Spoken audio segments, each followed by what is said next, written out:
Egun on guztioi. Ongi etorri Nobazkera eta zientziatik berrikuntzara kasu praktikoen webinar honetara. Buenos días, bienvenidas y bienvenidos a este nuevo webinar de casos prácticos de la ciencia y la innovación, en el que vamos a ver un caso del sector de la salud, en concreto relacionado con la utilización de modelos 3D o réplicas de órganos en 3D partiendo de imágenes médicas, bueno, que ha contribuido en cierto modo a revolucionar las técnicas quirúrgicas alrededor de una patología concreta que es la miocardiopatía hipertrófica obstructiva.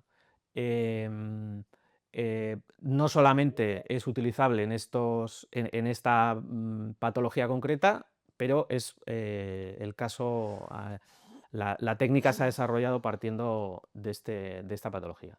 Es un caso que además también cuenta desde el punto de vista de lo que es un proceso de innovación, con colaboración de distintas entidades, del Hospital de Cruces, el Instituto BioVizcaya, la Universidad, la EHU, en distintos departamentos, etc. Entonces, desde ese punto de vista de lo que es el proceso de innovación, también es muy interesante.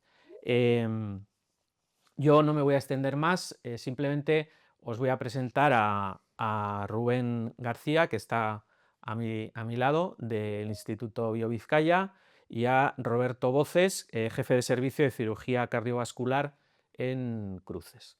Ellos nos contarán el caso y al final haremos un turno de preguntas. Yo quería hacer algún comentario. El primero relacionado con las preguntas. Dejaremos las preguntas para el final. Os rogaría a todos tener los micrófonos y las cámaras apagados para que no interfieran los sonidos y como siempre grabamos la reunión, por lo tanto que lo sepáis, luego estará disponible online, pero bueno, hay que comentar que la reunión es grabada. Yo os dejo con Roberto y con Rubén y cuando ellos terminen pues hacemos el turno de preguntas, podéis levantar la mano y os iremos dando paso. Pues adelante, zure txanda da. Eskerrik asko. Bueno, muchas gracias por invitarnos para contar este caso que, bueno, ya tiene un largo recorrido. No sé si me podéis poner la presentación para que pueda ir compartiéndola. Y bueno, la verdad es que es un placer estar con Roberto porque además de un compañero de trabajo, es un amigo, ¿no? Y hemos ido viviendo como muchas experiencias alrededor de este proyecto. Que como la patología es bastante complejo de implementar, ¿no? Y mi parte va a ir dirigida a esto, ¿no? Cómo hemos conseguido implementar una tecnología novedosa dentro de un proceso quirúrgico. Bueno, seguro que conocéis el triángulo de Penrose y bueno, pues esto explica muy bien cuáles son nuestras capacidades, ¿no? A nivel de nuestro cerebro, ¿no? Y de lo que nuestro cerebro es capaz de interpretar sobre una imagen que es tridimensional en una pantalla que es bidimensional, ¿no?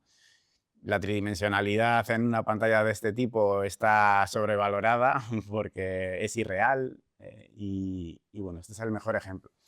La impresión 3D nos aporta un tercer aspecto que es más realista, ¿no? Nos da esa tridimensionalidad a través del tacto y la visión es más realista.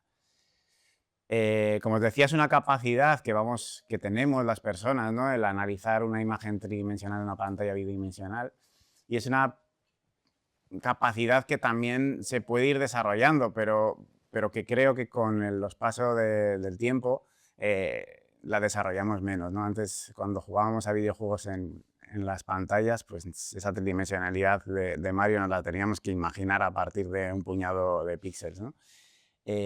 Por el contrario, ahora pues, nos viene dada, pero nos viene dada de una forma en la que también es interpretada, ¿no? y es irreal, como comento. Lo veo también en la escuela de ingenieros, ¿no? Cuando formamos a ingenieros a los que tenemos que explicar cómo traducir ese plano de un dispositivo que está en 2 dimensiones a través de diferentes vistas y que ellos pues imaginen en sus cabezas que eso se traduce en la imagen de la derecha, en este caso, que es un sistema de una bomba, o casi podría ser el corazón. Esto lo hacemos con muchas clases, con muchas estrategias, ¿no?, para identificar las diferentes piezas que hay dentro de ese conjunto. Y una de las cosas que me sorprendió pues, ya casi hace 10 años cuando empezamos con este proyecto, y de hecho, pues Roberto me invitó a una cirugía y veía en directo cómo él, a través de ese agujerito que vemos ahí, ¿no?, tenía que interpretar la complejidad que tiene un corazón, que a nivel de tridimensional es bastante peculiar, se entrecruza, tiene diferentes cámaras y ver qué capacidades tenía él, ¿no?, de interpretar eso que pasaba ahí dentro por solo ese agujero, ¿no?, desde una pantalla, ¿no? Él se había preparado viendo dentro de una pantalla 2D un TAC con diferentes secciones, interpretar eso y actuar sobre ese corazón, pues me parecía pues, como un poco ciencia ficción, ¿no? Y ahí, pues, por su parte, obviamente, entendía que podía haber otras herramientas que podían ayudar a este proceso, como era la impresión 3D, y ahí empezamos a adentrarnos como en este camino.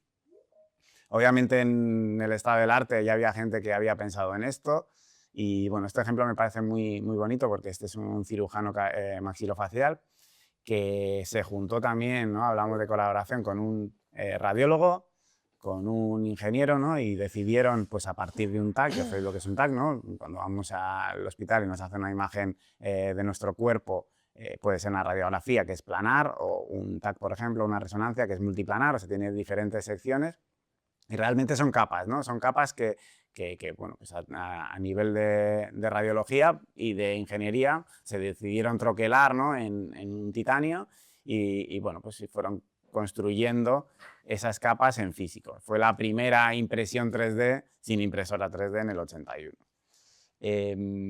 Pero esto hablaba ya de una necesidad, ¿no?, una necesidad de tocar algo que era intangible y bueno, pues transformar esa imagen en algo que pudiese aportar más información.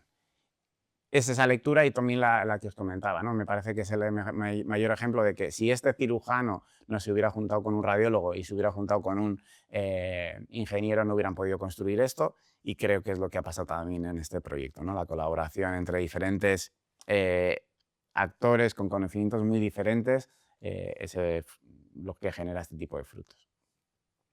La técnica luego evoluciona, aparecen nuevas tecnologías de imagen y de fabricación y el proceso es algo ya muy conocido, es algo ampliamente implantado, ¿no? Tenemos una imagen, como os decía, multiplanar. A partir de ahí hacemos unas técnicas que se llaman de segmentación, pintamos realmente sobre la imagen médica y seleccionamos las zonas de la imagen que nos interesan. Y a partir de ahí, pues, exportamos esa imagen que está en formato DICOM, que se llama, el formato médico, a un formato STL, que es un estándar conocido más por la tecnología de impresión 3D que por otras, pero bueno, es una malla 3D, como veis ahí, un montón de triángulos, ¿no?, que se juntan y construyen un volumen, y ese volumen podemos imprimirlo en 3 dimensiones con máquinas de fabricación aditiva. Vale. Esto evoluciona y hasta tal punto que bueno, pues la tecnología se democratiza y vemos imágenes como esta en el Hospital de Cruces, ¿no?, con niños que están ingresados haciendo talleres de impresión 3D sin conocimiento previo y con una capacidad de diseño, de fabricación pues muy importante porque bueno, pues cada vez los softwares son más fáciles, cada vez las impresoras son más accesibles y creo que eso ha sido un punto a favor para transferir estas tecnologías al sector médico y a otros, pero también creo que ha generado unas ciertas brechas de seguridad, ¿no?, porque ahora casi todos creemos que podemos imprimir cualquier cosa y en este caso concreto en el que estamos hablando estamos imprimiendo productos sanitarios que pueden cambiar el enfoque de la planificación o pueden cambiar decisiones durante la planificación, ¿no? Entonces ese proceso tiene que ser, estar bien estructurado e integrado en una rutina. Y el reto va por aquí, ¿no? Nosotros, a nivel de innovación, hay un reto que es muy claro y es que, como conocéis, bueno, los TRLs que vienen de la NASA, pues hablan de cuánto de desarrollada está una tecnología, cuánto de madura está para ser implementada, y siempre hablamos del TRL1, TRL6, pues como esas pruebas que hacemos en el laboratorio, desarrollamos la técnica, y luego saltamos a los TRLs más altos pues para validación, ensayo clínico, demostrar a nivel médico que esto pues aporta un valor. Y a partir de ahí, pues bueno, pues tenemos un producto que está en mercado y que a nivel hospitalario decidimos o no implementarlo y que los clínicos decidan también adoptarlo, ¿no? Es un reto técnico al principio, es un reto clínico-científico después, luego puede empezar a ser un reto económico, ¿no? Y en la última de las fases, y a la que menos caso hacemos, es la de la integración y la implementación. Y la dejamos para el final, pero lo que pasa aquí es que aquí hay un valle de la muerte tremendo y hay mucha tecnología sobre la cual se ha generado una evidencia, que ha aportado valor, pero que no se implementa, ¿no? Y creo precisamente que es porque no estamos poniendo el foco en la integración y la implementación, lo dejamos al final y es algo que tiene que estar considerado al principio. A nivel técnico, el reto era doble. Hay dos procesos importantes dentro de la impresión 3D médica, una la de la imagen, ¿no? Lo que segmentamos en la imagen, y otra de la fabricación. Dentro de la segmentación de la imagen, lo que hacemos es pintar, como os decía, esas estructuras. Cada vez los software están más automatizados, no es una segmentación tan manual, es bastante automatizada, pero en casos como el de Roberto, el valor de la persona que segmenta esa imagen es importante, ¿no? Porque ya ella está tomando decisiones de lo que es anatomía. Aquí vemos un claro ejemplo de que estamos segmentando o pintando anatomía de una vértebra, pero en su caso estamos también dibujando patología. Estamos decidiendo dentro de esa imagen lo que realmente no está bien, ¿no? Dentro de ese cuerpo y sobre el cual va a tener que actuar, en este caso, el cirujano. El otro reto es el técnico, es el de la fabricación. Tenemos diferentes softwares con los que luego adecuamos esa imagen que segmentamos y la preparamos para su impresión, seleccionando la mejor de las tecnologías. Y esto es una cosa importante porque el mundo de la fabricación aditiva es muy amplio. Tenemos multitud de tecnologías y cada una de ellas se adecua a una indicación clínica u otra. Y esto es una de las cosas que también hemos trabajado mucho en los últimos años, en entender para qué casos concretos hace falta una tecnología u otra. Por explicar un poco esta parte, es que, bueno, pues por ejemplo, ahí vemos abajo dos tecnologías. Una es SLA y otra es FDM. FDM es la tecnología que todos seguro que conocéis, porque son tecnologías que, pues, vamos a cualquier gran superficie la encontramos. Un filamento, ¿no? Que se extruye o que se empuja a través de una boquilla. Esa boquilla está se pone a 200 grados, 250, bueno, pues es un material que es termosensible, es sensible al calor y se derrite como una churrera, y con eso vamos construyendo una imagen 3D, ¿no? Un objeto 3D. A la izquierda de la pantalla veis otra tecnología que es SLA, en este caso es estereolitografía, y es una tecnología que trabaja al revés. El modelo aparece boca abajo, esa plataforma se sumerge en una resina que es fotosensible, sensible en este caso pues, a un láser, y ese láser va dibujando en 2D cada una de esas piezas y va construyendo el modelo en 3D, ¿no? Cada una de estas tecnologías tiene unas ventajas y unas desventajas. Una de ellas, la de FDM, pues es una tecnología más porosa. La tecnología de estereolitografía nos permite pues, hacer modelos que son menos porosos, que pueden tener materiales más técnicos, incluso biocompatibilidad, etc. Y bueno, con todo este mejunje, ¿no? De softwares, tecnologías, de repente aparecemos pues, en un instituto como BioVizcaya, en un hospital como el de Cruces, en el que se hacen 31.000 cirugías al año. con una complejidad organizativa brutal. O sea, yo creo que el gran handicap, ¿no?, que tiene, antes estábamos comentando, ¿no?, es muy complicado muchas veces hacer cosas nuevas en un hospital tan grande como este por la dependencia que hay de multitud de personas, ¿no?, y servicios, y una carga asistencial brutal y bueno, pues se sumaba que hace unos años también a nivel regulatorio todo esto de la impresión 3D médica también cambió. Y como os decía, el factor humano aquí es fundamental, imprescindible y bueno, pues tenemos agentes extractores como Roberto Voces que, bueno, pues que son unos convencidos, ¿no?, y tiran para adelante, pero con muchas dificultades por el medio. Y luego otra de las cosas que creo que afectan, ¿no?, a la hora de implementar una tecnología como esta en un hospital es el tema de la fascinación tecnológica, ¿no? Porque hay a veces que aparece esto y es como, bueno, pues hay que ponerlo porque va a salir muy bien en la foto y entender que la tecnología no es es un medio, ¿no?, y no es el fin en sí misma, yo creo que a veces nos cuesta. Y bueno, aquí atención porque si os está aburriendo es el momento en el que os voy a dar lo más importante de la charla, porque os voy a dar una fórmula, es la única que como ingeniero os voy a dar hoy, pero os voy a dar una fórmula. Y esta fórmula es importante para que implementéis cualquier cosa en vuestros hospitales, centros. Y es esta. Para implementar algo es dependiente directamente del factor humano de cómo integras esa tecnología y de la evidencia que tienes.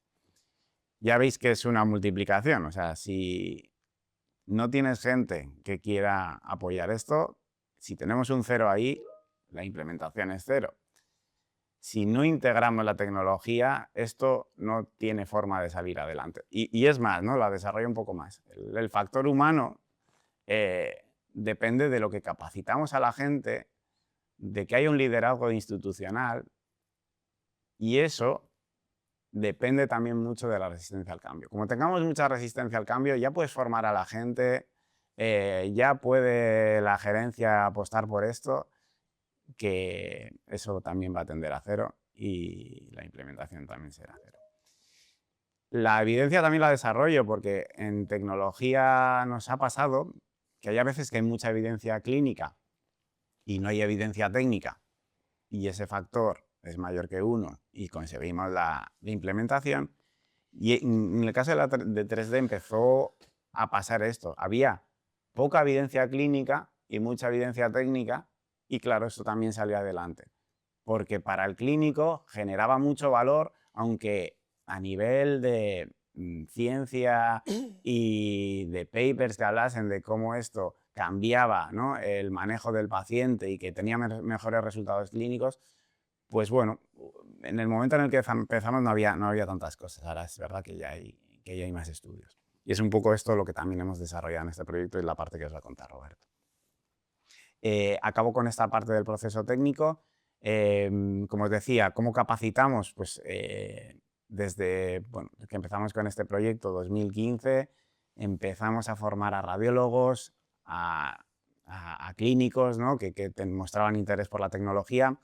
Se hicieron muchos cursos, más de 60 personas dentro del Hospital de Cruces formadas en tecnologías 3D. Y con esto empezamos a sembrar, ¿no? Empezamos a sembrar un conocimiento y sobre todo a nivel de radiología integramos esto dentro de las capacitaciones que tenían los residentes de radiología cuando entraban a Cruces. Entonces, si eras un residente que entras en Cruces, una de las cosas que ibas a hacer era pasar por la impresión 3D. Y esto nos dio una ventaja fundamental porque a día de hoy pues, tenemos adjuntos radiólogos que pasaron por esa formación y que ahora tienen unas capacidades en impresión 3D muy importantes, ¿no? Y pues, nos permiten hacer cosas pues, como las que estamos haciendo ahora, en este caso de cirugía cardíaca y otros que estamos haciendo en paralelo. Como os decía, este es el proceso. Tenemos unos técnicos de radiología que hemos formado, tenemos unos radiólogos que hemos formado, que segmentan la imagen, ingenieros que diseñamos y que adecuamos esa imagen para poder fabricarla, un proceso de fabricación y un equipo clínico que valida esos modelos y que entiende esa cirugía y que a partir de ese modelo pues, hay un feedback y podemos corregir ciertas cosas, ¿no? Pero ya veis que dentro de ese proceso entran diferentes actores y esto puede generar errores del proceso y que pueden ser incluso clínicamente relevantes en algunos puntos, ¿no? Esto es algo, o sea, me gusta explicarlo así, ¿no? Porque creo que es un proceso discontinuo a nivel técnico, pero que es continuo en la toma de decisiones porque todas se dirigen a un modelo que va a permitir o no planificar mejor una cirugía. Esto lo medimos con datos, con ingeniería, pudimos valorar si dependiendo de qué operador o qué software teníamos una desviación que podía ser relevante o no a nivel clínico. Vimos que en las zonas de interés teníamos una resolución de menos de 1 milímetro, tanto en la fase de segmentación y adecuación de la imagen como en la fase de fabricación y también en la de esterilización. Nuestro error es muy pequeño y era asumible dentro de esos procesos clínicos, ¿no? Y yo creo que es una de las patas de las que hablamos antes, demostrar con evidencia que técnicamente bueno, pues esto aporta seguridad. Gracias a esto conseguimos implementar un programa, un proceso dentro del Hospital de Cruces que nacía dentro de radiología, un proceso por el cual las peticiones llegaban a radiología, con un equipo de ingenieros podíamos adecuar esa imagen y fabricarla, como os contaba, seleccionando la mejor de las tecnologías. Esta experiencia la publicamos, tenéis ahí el QR si queréis también para ver más detalles. Yo voy a dar 4 pinceladas sobre lo que publicamos en ese artículo. Y lo que considero más importante, ¿no? Porque muchos diréis, ¿y por qué hay que fabricar dentro de un hospital? Bueno, pues una de las cosas que medimos ahí es la urgencia, ¿no? Nos pedían cosas que en menos de 7 días tenían que estar ya en la mesa de quirófano y bueno, pues eso muchas veces no lo consigues con procesos externalizados, lo necesitas en el punto de suministro. Eso es una de las cosas importantes. La otra es el control de la indicación, ¿no? En qué casos esto hay que hacerlo o no. Porque esto tiene un coste. Entonces, bueno, pues la indicación de uso a nivel clínico es una de las cosas que es más explorada, ¿no? Y es una de las cosas que también nosotros evaluamos. Además, estamos manejando imagen de paciente, estamos manejando imágenes, datos de paciente y, bueno, pues la regulación cada vez en esto es más fuerte. Hay que tener una seguridad en el manejo del dato, que esa información no salga. Y por eso entendíamos que radiología, como os contaba, tiene que ser el líder de estas tecnologías, tiene que estar integrado en sus procesos porque son los que manejan la imagen y manejan esos datos. Y otra de las cosas que vimos ahí es el coste, ¿no? Por un lado, ahora se hablará de la indicación clínica, Roberto, pero nosotros ahí, por ejemplo, evaluamos lo que nos costaba imprimir un corazón, dependiendo de la tecnología. Ya veis, podemos imprimir un corazón contando costes de amortización, etcétera, por 8 euros o por 258 euros el mismo corazón, en función de una tecnología a otra. Como os decía, cada una de esas tecnologías nos aporta cosas diferentes y bueno, pues lo que hay que ver es si ese coste es asumible dentro de esa cirugía por el valor que aporta. No solo está el coste de los materiales y de la tecnología, sino el humano, ¿no? que igual es más o superior que el propio tecnológico. Para segmentar un corazón hace falta 150 minutos de radiólogo, 40 minutos de un ingeniero y 50 minutos de un técnico de fabricación. Todo eso añade un coste a la fabricación que hay que tener en cuenta.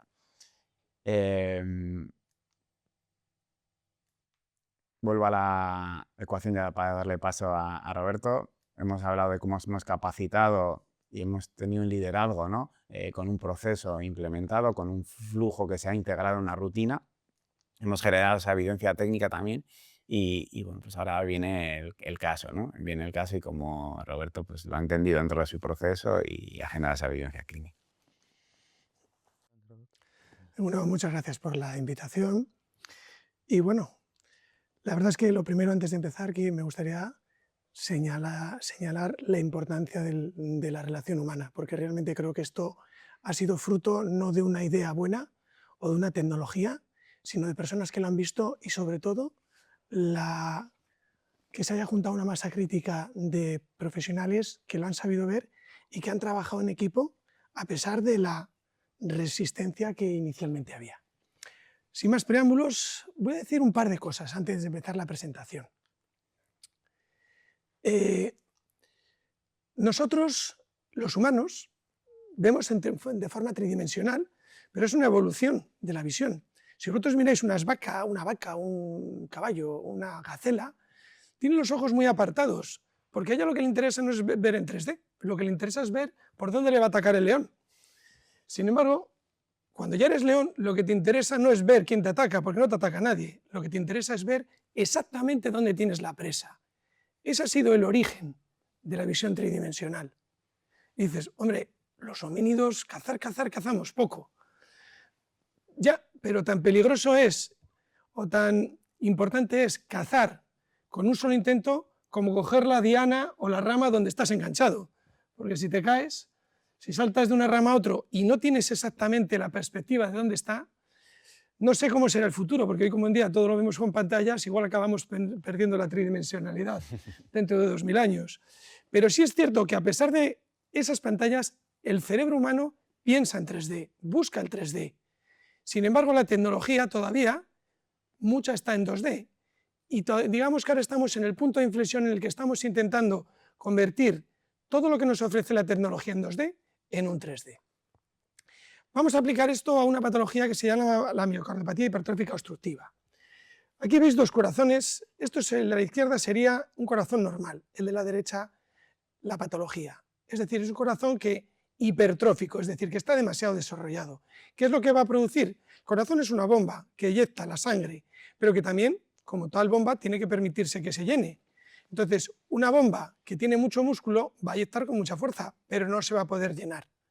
Y además va a hacer que cuando se tenga que expulsar esa sangre pueda llegar a obstruirse. De ahí el nombre, miocardiopatía del mío corazón, hipertrófica, desarrollo, y obstructiva, que se acaba obstruyendo. Es una patología, tiene un origen genético y, sin embargo, tiene una característica que es peculiar, y es que es la cardiopatía de origen genético más frecuente. Para que os hagáis una idea, tiene una prevalencia pues como de un 0,1 o 0,2. Pensad que la hepatitis C la tenía el 0,1 de la población. ¿Os suena la hepatitis C? O sea, la repercusión mediática que tuvo. Esto hay más patología de esto, lo que pasa es que no es tan conocida, obviamente. Me voy a remitir a esto. Esta es la imagen que tenemos en anatomía patológica. Vamos esta adelante. Esto es un corazón. Cuando ya lo vemos así, mal asunto, porque quiere decir que esto se lo hemos sacado del pecho al hombre y un anatomopatólogo le ha pegado unos cuantos cortes. Tiene sus ventajas, lo puedes tocar, mirar, cortar como quieres, pero, lo dicho, tratar a este paciente poco podemos tratar. Como curiosidad, luego os diré una cosa de este corazón.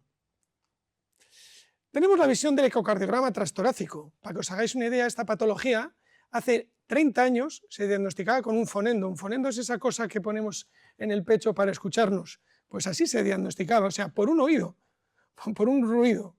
Aquí apareció el eco y era como una imagen que, además de ser rápida, accesible, barata, indolora, era el primer acceso al interior de un cuerpo que no tuviera que abrirse el cuerpo o que no fuera a través de sus sonidos. Apareció en el siguiente paso, ya creamos lo que es el ecocardiograma transesofágico. Es un poco más agresivo, pero la resolución es mayor. Nos va a dar, en las dos situaciones, tanto el eco transtorácico como transesofágico, una información dinámica. ¿Qué quiere decir? Es una bomba, es decir, es un proceso que en el tiempo no es fijo, sino, como acabo de decir, dinámico. Nos interesa ver durante todo el tiempo cómo se desarrolla y analizar cómo los flujos de sangre se obstruyen o no se obstruyen, que es el origen del nombre de la patología.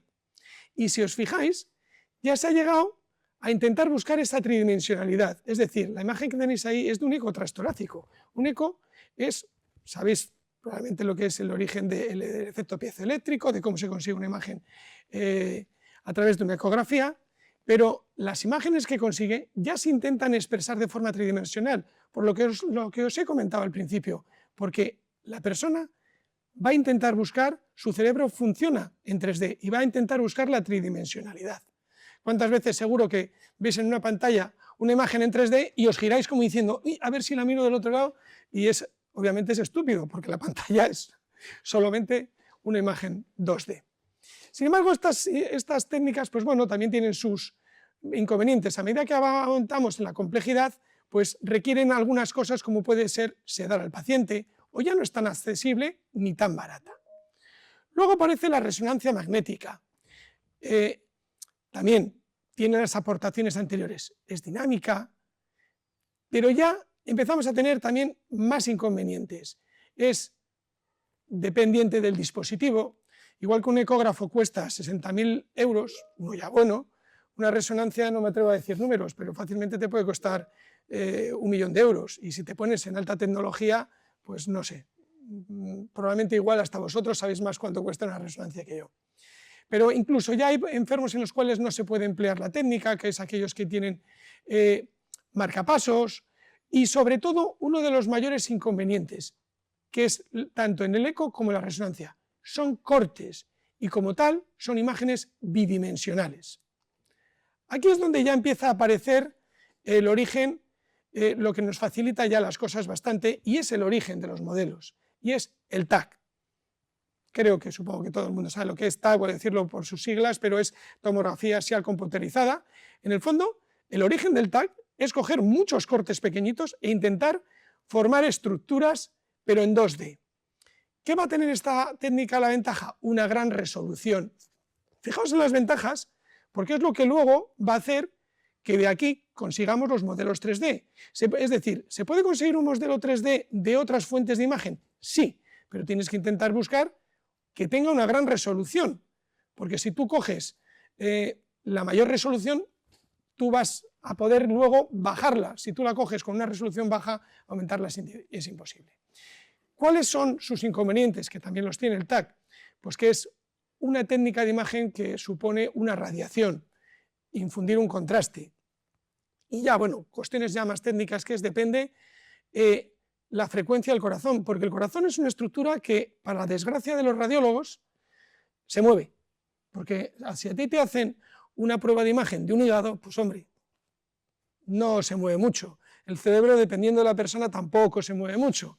Pero el corazón tiene esa mala costumbre y que le siga durando esa costumbre, porque evidentemente, es decir, tienes que hacer una imagen en un momento concreto y muy rápida. Es lo que va a condicionar que si tienes, por ejemplo, un corazón que está muy rápido, pues no puedes conseguir una buena imagen. Hasta aquí hemos dicho cómo vemos esta patología en las diferentes técnicas. O sea, fijaros que aquí igual en esta se ve un poquito mejor mirar aquí cómo este grosor del músculo pues es muy grande. Recordad, estos son las imágenes que he puesto al principio del anatomopatólogo, esos cortes, pues son estos. Esto de aquí, esta zona de aquí está muy engrosada, son cortes diferentes, están hechos a diferentes niveles. Luego lo apreciaréis mejor. Esta es la visión, que es una fotografía, yo creo que ya se ha vuelto clásica para nosotros, porque fue de las primeras fotos. Si yo os digo que ahí dentro está Alibaba con los 40 ladrones, probablemente lo tendréis que creer, porque es que no se ve nada. Es una cueva, realmente. Entonces, tú tienes que entrar ahí, hacer un corte de algo que no ves.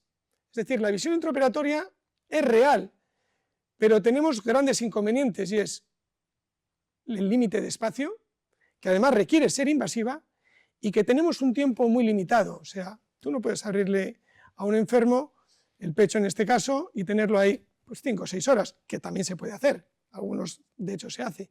Pero quiere decir que todo eso supone un riesgo para el paciente, y cuanto más tiempo lo tengas en quirófano abierto, puedes generar más complicaciones posoperatorias. Recalco mucho esto porque luego voy a incidir a la hora de las ventajas que puede traernos consigo el modelo 3D. Esto es un paso todavía más allá que hicimos en base a la creación de los modelos, y es la visión endocavitaria. ¿Qué quiere decir? Nos hemos metido por ese agujerito de ahí, a ver si el cursor, ese agujerito de ahí, y con una endoscopia hemos visto, esto sería el interior del corazón. ¿Os fijáis esto que hay aquí a la derecha con las flechas? Pues son las partes de músculo que hay dentro del corazón, que hasta ahora raramente se veían en un vivo, porque no en un muerto, pues son los cortes que vimos antes. Es decir, te permite una visión mucho más detallada, pero que tienes muy pocas referencias porque te has metido por ese agujerito que hemos comentado. Y esta es la visión del modelo. Este modelo hoy en día le está puesto adrede porque fue el primer modelo que imprimimos. Es un poco tosco, pero yo en cierto modo le tengo cariño, porque era hasta de un material plástico, duro, brillante, pero bueno, pues tampoco es hace tanto, esto fue hace 8 años, una cosa así. Pero ¿qué ventajas nos traía? Primero, era real, es a tamaño real, o sea, no es una imagen, que también puedes conseguir una imagen a tamaño real, pero en este caso hacíamos un corazón del mismo tamaño que luego te lo ibas a encontrar. Lo podías no solamente ver, sino que lo puedes tocar. De la otra forma lo que puedes tocar es la pantalla y probablemente te digan, quita niño, que manchas. Entonces, y además una de las grandes ventajas que ha permitido el desarrollo de las nuevas tecnologías de impresión es incluso que pueda ser practicable, es decir, que puedas llegar a simular lo que vas a llevar a cabo, con lo cual eso permite un ensayo previo a la cirugía. A todos nos gustaría, pues no sé, probar o ensayar una acción determinante o crítica antes de llevarla a cabo en el momento definitivo. ¿Cuáles son los inconvenientes de esta visión? Pues bueno, que es algo más lento, aunque en eso sí que le voy a desmentir a Rubén, que gracias a ellos hoy en día ya conseguimos modelos a veces hasta en 48 horas. Gracias a eso, probablemente lo que hemos dicho al principio, las personas. Llegamos a decir, muy bien, esto de los modelos está muy bien, ¿y para qué te sirve? Bueno, pues esta patología normalmente, en algunos casos, tiene que llegar a operarse. ¿Cuándo? Cuando fracasa el tratamiento farmacológico. Es una terapia muy resolutiva, pero no me ha salido un circulito que ponía ahí, pero sí voy a poner esta atención en la última frase. Baja mortalidad en centros con experiencia, porque lo que suele ocurrir con las patologías que no son muy frecuentes y que son muy variables es que necesitas mucha experiencia para conseguir buenos resultados. La técnica quirúrgica supone un hándicap para el profesional por dos cosas. Te tienes que mover en una balanza entre que son pacientes jóvenes muchas veces, con el estrés y la repercusión mediática que eso tiene, que la casuística es baja, que la visión es mínima y que el manejo es complicado. Pero además te piden que en esas características seas rápido, agresivo y preciso. Pues bueno, por deseos que no quede. Esto siempre pongo de ejemplo las 7:30. No sé, era un juego que yo creo que ahora la juventud probablemente no sepa ni qué es. Era un juego en el cual tú tenías que ir sumando puntos y que si te quedabas corto, pues probablemente perdías. Pero si te pasabas, directamente te eliminaban. Pues esta patología es de ese tipo. Si te quedas corto, puede ser que hayas intervenido un paciente y que no le hayas hecho nada, pero si te pasas, generas una complicación que normalmente acaba con la muerte del paciente. Estas son unas fotos de un cardiólogo y un cirujano. Está claro quién es el cardiólogo, el electro. Lo otro, lo del café, el cigarro y la mascarilla, es solo por darle. Entonces, esto fue Morrow. ¿Os acordáis el corazón que he puesto al principio? Era su corazón. Las casualidades de la vida quisieron que esta persona de la izquierda fue el cardiólogo que describió la patología, o que la puso en el mapa, trabajaba con este cirujano, al que se le ocurrió la primera cirugía para esta patología, y que un día le dijo, ¿puedes escuchar mi corazón? Y fue el 25º paciente diagnosticado de esta cardiopatía. De hecho, este cirujano murió de esta cardiopatía. Por seguir con la anécdota, os diré que su hija se le trasplantó porque en aquel momento era la alternativa que había para esta patología, y que su hijo fue operado con la técnica que describió el padre. La técnica consistía en esto, es esta parte de aquí del corazón, miércoles, lo siento. ¿Os fijáis esto de aquí? Esta es la bomba, esta es la cavidad donde se llena el músculo, donde se llena el corazón, y hay que expulsarla por la aorta, que es ese tubo que sale ahí. Entonces, ¿veis este trocito de músculo? Pues la técnica que se le ocurrió a este cirujano fuera quitar ese trocito de músculo. Entonces, a través de la aorta, que es ese orificio que veíamos antes en el campo, entraba y resecaba una pieza de músculo. Bueno, nosotros dijimos, hombre, algo que no vemos, con el modelo vamos a poder tener mucha más información. Pero así aquí surgieron dos fases que son fundamentales, que es en base a lo que decía antes Rubén. La impresión, nosotros el concepto que tenemos de imprimir algo es, le damos a print, ese icono de la impresora, y nos sale. Imaginaros ahora que para imprimir una I, tuvieras que ir dot a dot, o sea, punto a punto marcando la I. Esto es una impresión tridimensional. Es decir, la radióloga va a coger esta imagen de la izquierda y va a ir marcando todos los puntos que queremos imprimir. Es decir, puede ocurrir un sesgo tremendo si la radióloga se equivoca. Este va a ser el modelo, en el cual vamos a hacer una verificación, es decir, vamos a ver si ese modelo realmente es lo que existe en la imagen. Pero finalmente tenemos que hacer una validación, y es, vale, pero ¿lo podemos aplicar? ¿Cómo lo conseguimos eso? Comparándolo con las otras técnicas, todo este repertorio de técnicas que he ido mencionando, pues pueden servir para hacer un modelo, pero sobre todo no las excluimos porque nos sirven para confirmar que lo que hemos impreso es el modelo real.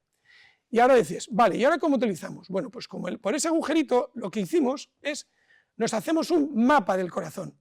Sabemos que si esta es la aorta por donde entramos, ese agujero que poníamos en el mapa, calculamos la profundidad o la distancia desde la aorta hasta donde llega la hipertrofia. Veis que está marcado en centímetros. Segundo, miramos el grosor, de tal forma que ya sabemos cuánto grosor tenemos que resecar y hasta qué punto tenemos que llegar. Y por último, entramos por la válvula aórtica. La válvula aórtica tiene unas referencias. Bueno, pues si ponemos las referencias, que son las valvas de la válvula, valga la redundancia, pues sabiendo en qué parte del círculo tenemos que resecar, a qué distancia tenemos que llegar y a qué profundidad tenemos que ir, podemos hacer una resección aunque entremos por un agujero que no vemos nada. Esto que vemos aquí son los tres conceptos que he dicho. Entramos por la válvula y en la referencia respecto a las valvas, vamos a decir, venga, pues desde tal valva a tal valva a 3 centímetros tengo que resecar un trozo de medio centímetro. Es decir, lo hacemos a ciegas y con total y absoluta confianza de que el modelo es real. Si alguien nos ofrece un modelo erróneo, vamos a liar la parda. Probablemente por eso me fío también hoy en día de todo, porque hasta ahora todavía no la hemos liado parda. Claro, todo esto queda como muy bonito, pero dices, ven, ¿y esto funciona? ¿Sirve para algo? Porque trabajo da mucho trabajo. Y el coste realmente lo tiene, pero claro, estos son de las cosas que la mayoría de las personas no sabemos.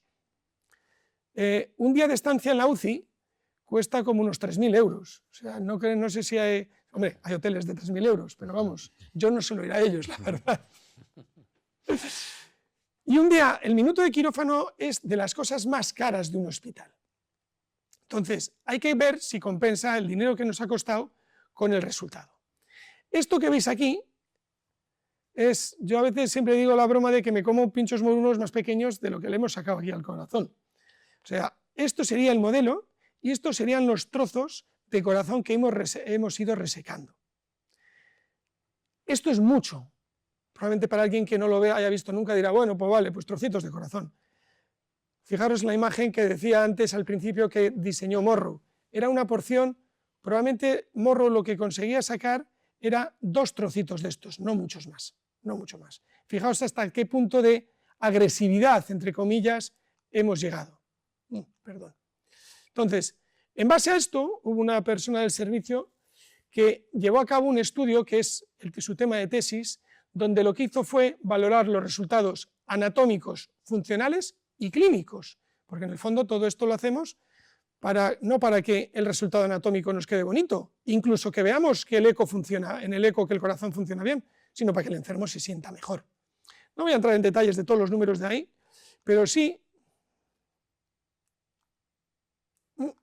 ahora, os diré que los resultados fueron claramente en 3 aspectos.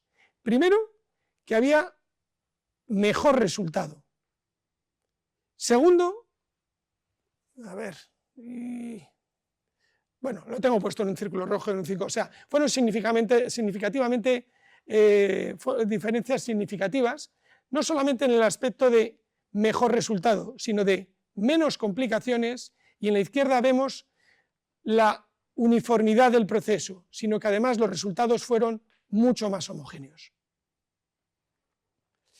Y muy bien, ¿y a dónde hemos llegado? Pues acordaos del primer modelo que os puse en amarillo, que fue el origen de todo esto, y este es el que operamos ayer. Este es el enfermo número 63, que operado el 23 de abril, ayer. O sea, fijaos ya la capacidad de detalle que hemos conseguido. Este músculo de aquí, que está muy desarrollado, es esta porción que hemos quitado aquí. Esta trabécula que vemos aquí, hemos resecado, es esta que tenemos, perdón, uy, lo siento, se me mueve, aquí. Esta banda muscular que hemos cortado de aquí, es esta. Y esta porción de músculo que está hipertrofiada, fijar los trozos que hemos sacado. O sea, porque a veces esta patología no tiene tanto músculo, sino que lo tiene en el sitio que hace la puñeta. Conclusiones. ¿Qué es lo que nos ofrecen estos modelos o que nos han ofrecido? Más información. La información, un político diría que es poder. Yo creo que un médico dice que es seguridad. Pero no es solamente información para el profesional, sino información para el paciente. O sea, fueron hallazgos secundarios o colaterales, dado que los pacientes decían que el hecho de enseñarle no un corazón, sino su corazón a tamaño natural y podérselo explicar, generaba confianza, no solamente en el profesional que tenía que operarlo, sino en el paciente que tenía que ser sometido a dicha intervención. Como he dicho antes, más eficaz, porque podemos ser más agresivos y por tanto más resolutivos, pero con mayor seguridad, no nos pasamos de 7,5. De hecho, con esta técnica no hemos tenido todavía ninguna complicación grave. Y, sobre todo, una efectividad, eficiencia. Es decir, esto tiene un coste, pero en comparación con el coste que supone no solamente de vida humana, sino de gasto sanitario, un paciente que se complica, esto tiene muchísimas ventajas.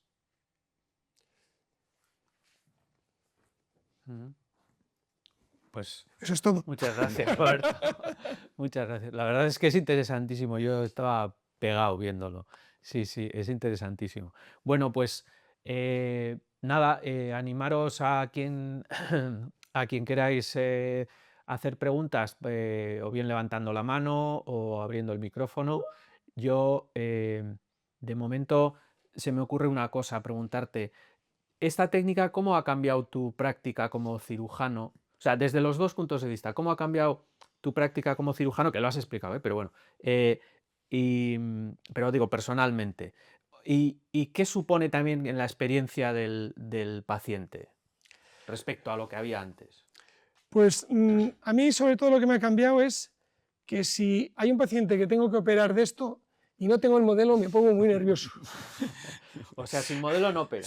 Es decir, sin modelo, a ver, si es algo emergente, pero esta patología rara vez es emergente, afortunadamente no opero, porque porque no solamente ha sido que me dé confianza, sino que la técnica en sí ya se basa en el modelo. Es decir, y el feedback que tenemos en el equipo me ha creado tal confianza que tengo cierto grado de confianza que a su vez se convierte en dependencia. Que bueno, es bonito, depender de alguien que te aporta información y que te da seguridad, pues es maravilloso.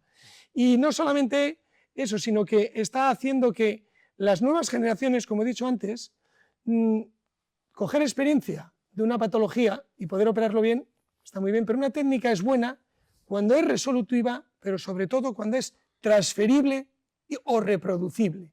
Es decir, esto me está permitiendo incluso a la gente más joven decirles, esto lo opero así, en base a esto. Antes era, porque tú como cirujano podías ver a través de ese agujerito, pero el de al lado no veía un carajo. Entonces, hoy en día le dices, mira, voy a entrar por aquí, voy a hacer esto. Y la otra persona es capaz de aprender esa técnica. O sea, no consigue que esto se extinga conmigo o con Rubén. Consiste en que los que vengan detrás lo reproduzcan y que incluso lo mejoren.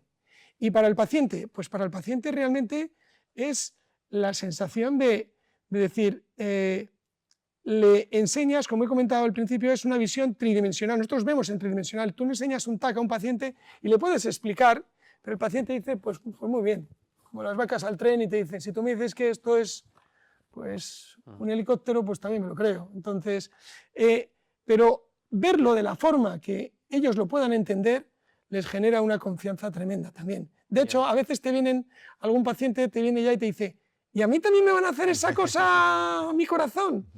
Y luego quizás el único problema que tenemos es que luego todos se lo quieren llevar. Pero entonces ha cambiado sobremanera hasta el punto que yo ahora no concibo esta patología. ¿Y esta forma de operar influye también en el posoperatorio o eso no tiene nada que ver? Sí, claro que influye, porque el resultado no es solamente anatómico, como he dicho antes, sino funcional y clínico. Y entonces, claro, si realmente funcionalmente está mejor, en el posoperatorio es mucho más fácil. Porque realmente es una patología que he dicho al principio, pero solo he pasado de puntillas, que no es que sea difícil técnicamente, sino que su manejo posoperatorio es complejo. Si tú lo has dejado mejor resuelto, es mucho más fácil de manejar. Ya. Bueno, pues no sé si hay más preguntas. O sea, yo no sé si ha sido espectacular, dicen por ahí algunos comentarios. La verdad es que lo ha sido. Sí, me hubiera gustado haber poner un vídeo, pero ya me hubiera parecido demasiado. Sí. Bueno, otra cosa, ¿esta técnica es reproducible en otras patologías cardíacas o incluso no cardíacas? ¿Será reproducible? Sí, de hecho, bueno, aquí hay, como os comentáis, dos tesis alrededor de esto, una muy dirigida a esta cirugía. La mía, en mi caso, habla un poco de esto, de encontrar indicaciones, ¿no? Y de mostrar la parte técnica, pero también de encontrar dónde esto tenía sentido.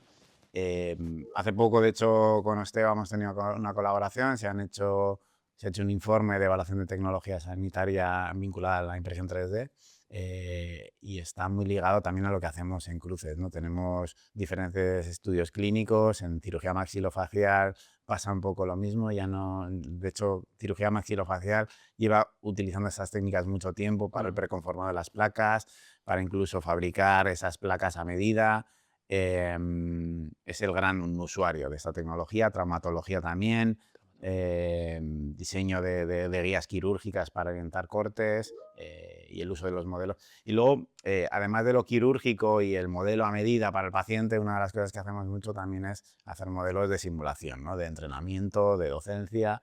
Y bueno, pues es un poco de las líneas de trabajo que además en un hospital como Cruces, que llegan casos tan complejos, ¿no? Poder utilizar esos casos pues para poder formar, ¿no? En técnicas muy concretas, en casos muy complejos. Es muy interesante la pregunta que has hecho, porque realmente, como creo que es una máxima en toda la nueva tecnología, inicialmente la aplicas a una cosa, ves sus bondades, si no ves bondades ya apaga y vámonos, ya suele ser, lo intentas una segunda vez. Pero cuando vimos en una patología que funcionó tanto, lo empezamos a aplicar a otra, y realmente ahora estamos en la fase de decir en qué patología es útil y en cuál no, porque esto supone un trabajo, esfuerzo, coste, y hemos ya ahora limitado esto a 3 patologías a día de hoy. 3 patologías que suelen tener características muy comunes, como es que son poco frecuentes, que son muy variables, que son técnicamente muy demandantes, y entonces son aquellas en las que nos hemos centrado. Es decir, hay otras patologías de otras índoles dentro de la sanidad, como ha dicho él, lo que es la patología traumatológica. Además es mucho más fácil, entre comillas, porque lo que he dicho al principio, el corazón se mueve, el hueso tiene una densidad que es muy fácil de hacer la imagen en el TAC, pero el paso siguiente ya no es seleccionar las patologías, sino es implementar esto hasta el punto de customizar o llegar a imprimir la prótesis que te van a poner. Que eso, yo no sé si lo veré, pero llegará.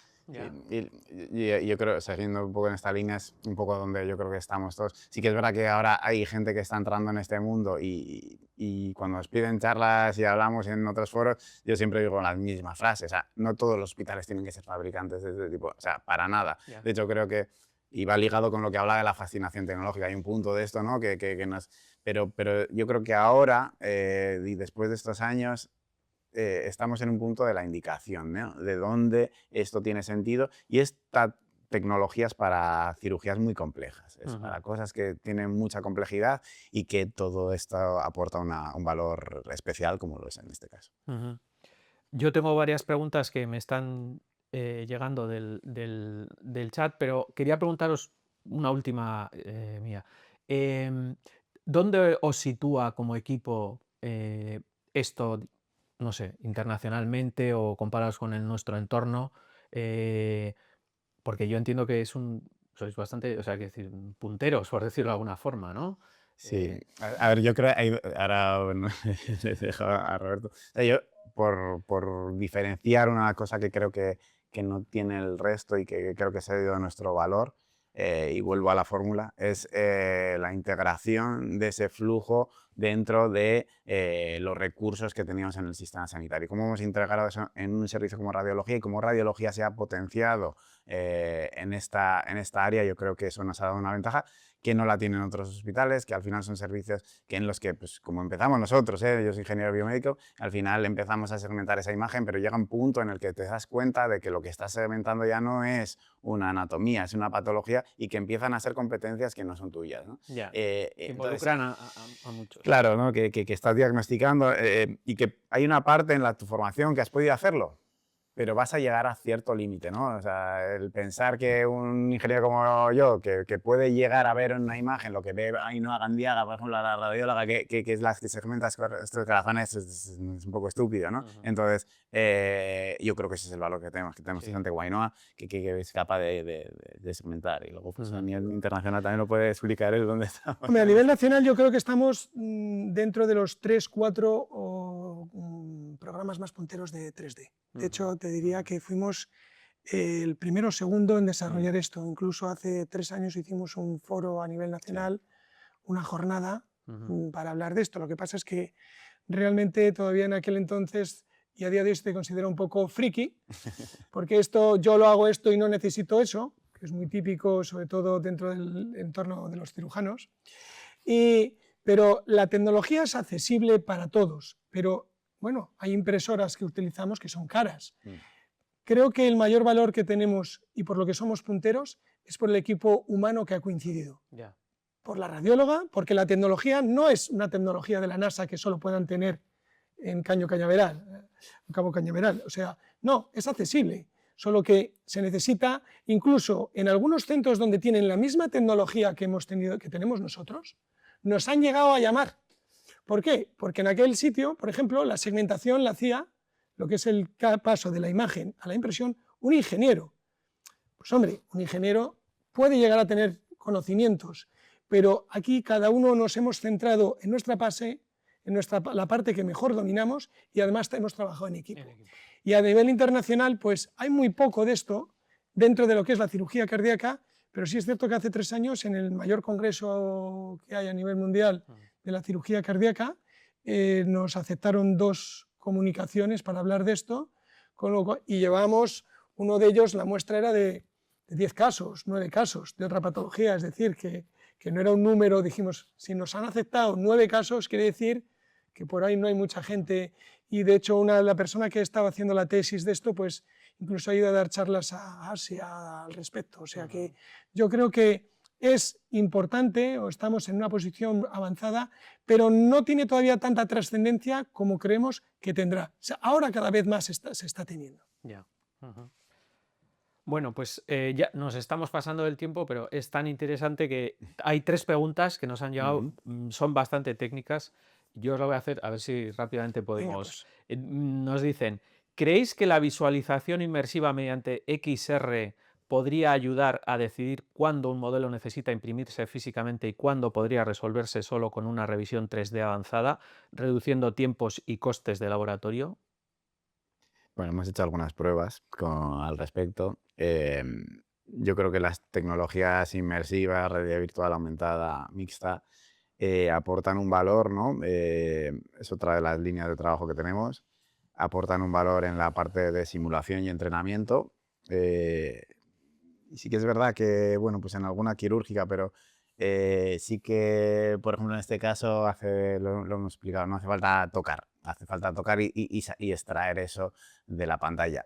Sí que es verdad que la mixta nos aporta un poco eso, pero no sé, Gregorio Marañón, otros grandes hospitales también están trabajando en este área y luego ves que luego el uso en su día a día es bastante relativo. La pregunta es muy buena y te contesto en el aspecto de que hay dos inconvenientes. El primero es que los cirujanos, la mayoría, nos gusta tocar.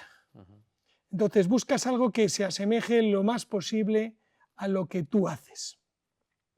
Y lo segundo, la reproducibilidad o la aplicabilidad, porque la teoría es fantástica y eso llegará. De hecho, hay un belga que lo que han hecho es la geolocalización con tag, de tal forma que tú realizas un tag con unas muestras de referencia y después cuando te pones unas gafas, dejando las mismas referencias en el paciente, tú ves el interior del paciente. Es decir, tendrías unos rayos X en directo, pero que no son tales, sino que es la fusión de la imagen que se ha hecho previamente con las gafas en base a los puntos de referencia. No sé si me he explicado más o menos. Entonces, eso llegará también, pero hoy en día en un quirófano meter esa tecnología esta cirugía es bastante estresante, complicada y aparataje. Me hubiera gustado poner una foto de un quirófano para que veáis todo lo que hay alrededor, para decir, meter más cosas, siempre teniendo en cuenta que hay un concepto que es básico y que nos limita bastante a día de hoy con los modelos, y es la esterilidad. Es decir, te tienes que mover en un entorno en el cual todo lo que metas tiene que tener una aprobación y que además cualquier cosa que pueda alterar la rutina y que pueda suponer un riesgo de perder esa esterilidad rápidamente es descartado por casi todo el equipo, los equipos, por miedo, por desconfianza, pero es difícil. Pero se hará, ¿eh? Se hará. Bueno, vamos rápidamente con otra más. Nos dice que es una persona que no se ha podido incorporar desde el principio y no sabe si este tema en concreto se ha tratado. Dice, ¿estáis considerando apoyaros en segmentación de la imagen 3D apoyada en IA? De esto no hemos hablado.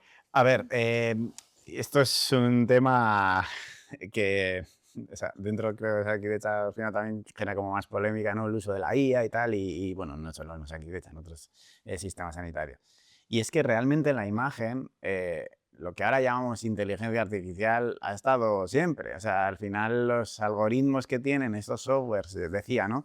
Segmentamos manual, no es manual, es semiautomático.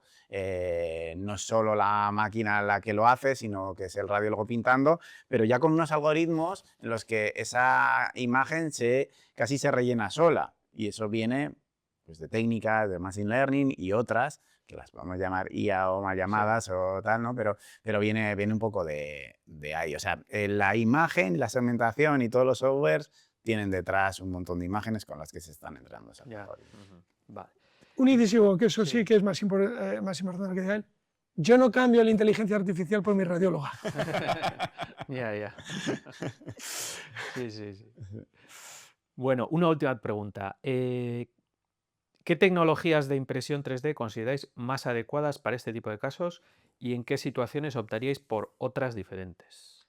Bueno, aquí usamos sobre todo resinas que bueno, pues no tienen porosidad por lo que comentaba antes, que pueden ser esterilizadas y que tienen una resolución y un error de fabricación mucho menor a otras tecnologías como FDM. Eso para lo que va en la planificación y en este proceso de la miocardia, pero bueno, sí que es verdad que si es para algo previo que no se va a meter al quirófano, si es para hablar con el profesional o para hablar entre el equipo, pues se pueden usar tecnologías más baratas como FDM. Y luego Multijet o Polyjet, que es Polyjet, es de una marca concreta, pues al final esa tecnología también se puede usar si vamos a simular además, ¿no? Si lo que decía Roberto, si además esa tecnología pues la vamos a probar, vamos a operar ese corazón, podemos obtener modelos que, bueno, pues tienen sensaciones de elasticidad muy parecidas. Correcto, es que la pregunta también es muy buena. Enhorabuena a todos los que habéis escuchado, porque quiere decir que os hemos transmitido más o menos bien las cosas. De hecho, ya hemos llegado a esa fase, yo creo que la hemos superado, es decir, según el tipo de patología y la técnica que vamos a llevar a cabo, empleamos una técnica de impresión diferente. En base a, primero, coste, porque realmente hay que ser real, esto cuesta un dinero y el mismo modelo, antes lo ha comentado Rubén, puede costar 5 o 10 veces más. Segundo, la rapidez, disponibilidad, y luego la adecuación a la técnica, es decir, hay una técnica de impresión, la multijet, que es que realmente puedes hacer hasta que la pared sea transparente. Entonces, claro, en determinadas patologías, incluso en algunas patologías, en aras de ahorrar, sobre todo de rapidez, utilizamos diferentes técnicas para diferentes aspectos. O sea que eso, y luego viene el último paso vinculado con la anterior pregunta, que ese material, hoy hay una legislación muy estricta a la hora de meter material en quirófano, entonces que pueda ser sometido a un proceso de esterilización. Bueno, pues yo creo que ya nos hemos pasado muchísimo de tiempo. Bueno, eso es, vamos, señal del interés que ha generado. El turno de preguntas ha sido, vamos, espectacular. Muchas preguntas y muy interesantes. Bueno, yo quería agradeceros muchísimo vuestra presencia en el webinar. Os lo agradecemos desde Innovasque. Os lo agradecen seguro todas las personas que han estado en el webinar. Os animamos a seguir siendo así, vamos, tan referentes, porque realmente luego nos vamos a beneficiar. En vuestro caso es clarísimo el beneficio. Esperemos que no tengáis que beneficiar. Bueno, bien, pero quien tenga el problema se va a beneficiar, ¿no? Sí, la verdad es que ha sido un caso precioso, muy bien expuesto, os lo agradecemos mucho. Si cualquiera necesita contactar tanto con Rubén como con Roberto, bueno, pues puede hacerlo a través del Hospital de Cruces, a través de BioVizcaya. Si no, a través de Innovasque os damos sus contactos. Os agradecemos a todas las personas que habéis estado en el webinar vuestra presencia y nada, el mes que viene tendremos uno nuevo. ¿Queréis añadir algo? No, gracias a vosotros por darnos sí, difusión para esto, porque realmente es algo que, bueno, es útil y además esto transmite confianza al resto de... seguramente todos los que nos habéis escuchado, probablemente a más de uno te vendrá... Es que un primo me dijo que aquí imprimíais esto... O sea que no, gracias a vosotros y sobre todo porque demostráis que habéis estado muy atentos y que habéis implementado, habéis entendido todo esto. Muy bien, eskerrik asko. Bueno, eskerrik asko etortzeagatik eta hurrengo webinar arte.